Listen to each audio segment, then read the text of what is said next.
Hi, as elections draw near, you may or may not decided on who will get your vote. Today, we have a look back at the interview between BBM and Boy Abunda, and we break down his answers on key issues. My name is Mark De Castro. Welcome to Conservativo.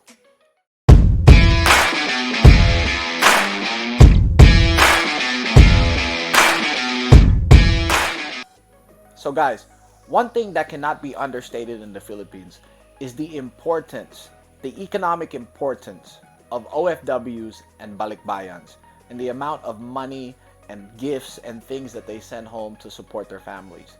Now I know a lot of OFWs abroad have a lot of high hopes for BBM because his father was the pioneer of a lot of these OFW programs. So let's hope, we're just really hoping. I know a lot of people are hoping that BBM can provide better services for OFWs. Kay papala rin maging presidente ng Pilipinas. How do you balance the economic contributions of the OFWs and this unquantifiable cost, social cost, that contributes to the destruction of the Filipino family?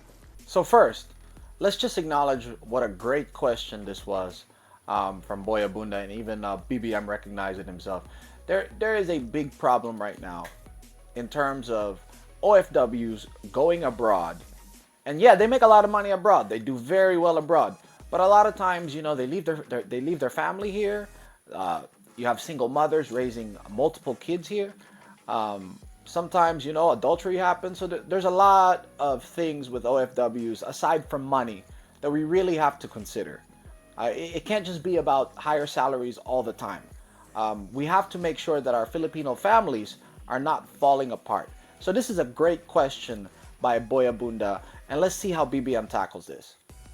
The ideal is that nobody has to go. That we have enough jobs here in the Philippines na hindi natin kailangan magbiyahe sa abroad. Unless talagang, not by necessity anyway. That they have a choice to remain here in the Philippines. May magandang pwesto, di puntahan nila para mas malaki ang kikitain nila.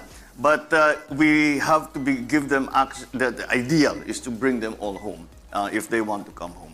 But of course, we are a long way from that. And you are very right. It's not spoken of very much, but we should speak of it more.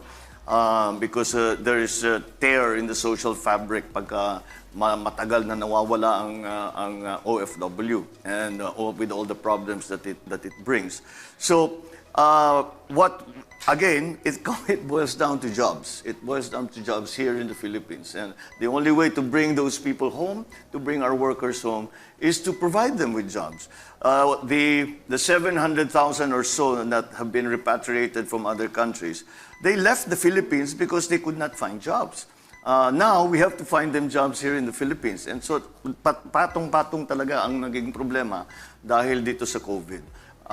The original concept of OFWs was in the early 70s, after the oil crisis, when the Middle Eastern countries suddenly found themselves loaded down with plenty of cash because tinaas nila ang presyo ng langis. And so they went into a building spree. And we're spending, I think Saudi Arabia was spending $10 to $12 billion in 1974-75 a year on infrastructure. We wanted to take advantage of that, and we did. But the idea was they were contractual workers. Pagka natapos yung kontrata, natapos na yung building na ginagawa nila, natapos yung kalsada na ginagawa nila, uuwi sila. Hindi sila may iwan habang buhay, doon na silang magtatrabaho. Unless gusto nila yon. So that was the concept then. But we have become so dependent. As you say, 11% of the GDP is provided by the remittances of our OFWs. Let us recognize the contribution that they are doing to the economy and to the country. Marami mga nagsasabi, mga bagong bayani, sila talagang dapat na malaki ang utang loob natin sa kanila. Ngunit hindi natin sila tinutulungan. Now, they have just passed the creation of the Department of Migrant Workers. Of Migrant Workers. I think that is an excellent solution. Because pagka nagkakaproblema ang ating OFW, ang DFA ang pinupuntahan, Foreign Affairs, ang embassy, ang pinupuntahan. Ang embassy, walang budget yan para kumuha ng abogado, para iuwi yung namatay, o para whatever the problems they might have. This department will take care of that. They kumukuha na lang sila kung saan-saan. DOJ, baka meron sila yung abogado. Department of Labor.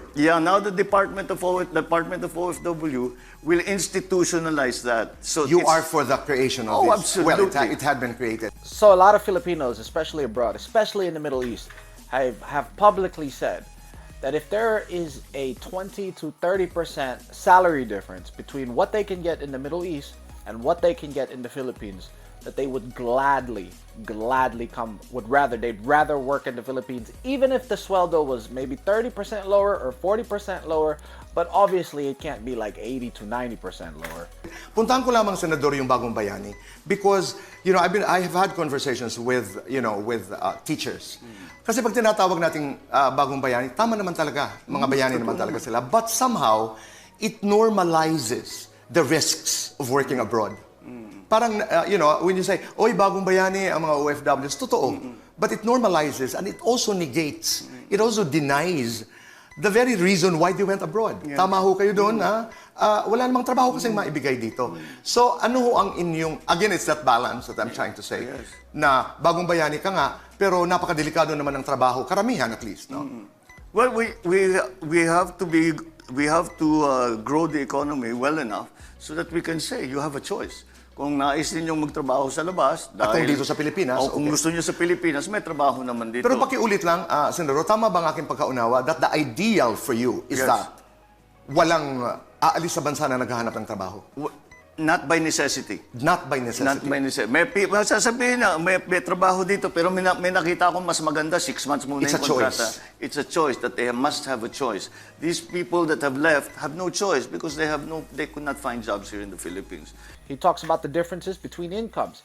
But perhaps something that the government should also look into is to make sure that OFWs invest and use their money wisely. So for example, if they go to Saudi Arabia and they have a 6-month to 3-year contract, there should be something where they're taught, perhaps you should get a car at this time or get a house at this time or invest at this time. So at least when they come back into the Philippines, there's something that they can look forward to. Because I think that is the problem of a lot of these OFWs. If you read the statistics, they go abroad and they work and they send so much money home, and then they come home and they have nothing really, there's nothing really to see. Like, what happened to all my money? Where'd my money go? What did you do with my money?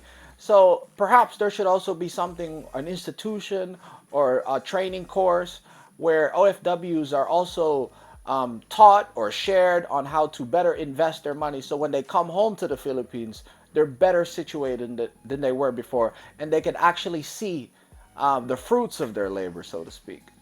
I know it is a difficult ideal to achieve, but we must always work to the ideal. And hopefully one day, we will at least mitigate the problems that we are seeing. Hindi na siguro, because it's the ideal, never natin aabutin yan, but we can mitigate all of that. And in the meantime, also mitigate the social problems that you referred to earlier. That's right. The social cost na pinag-uusapan dahil maraming mga pamilya ang naapektuhan.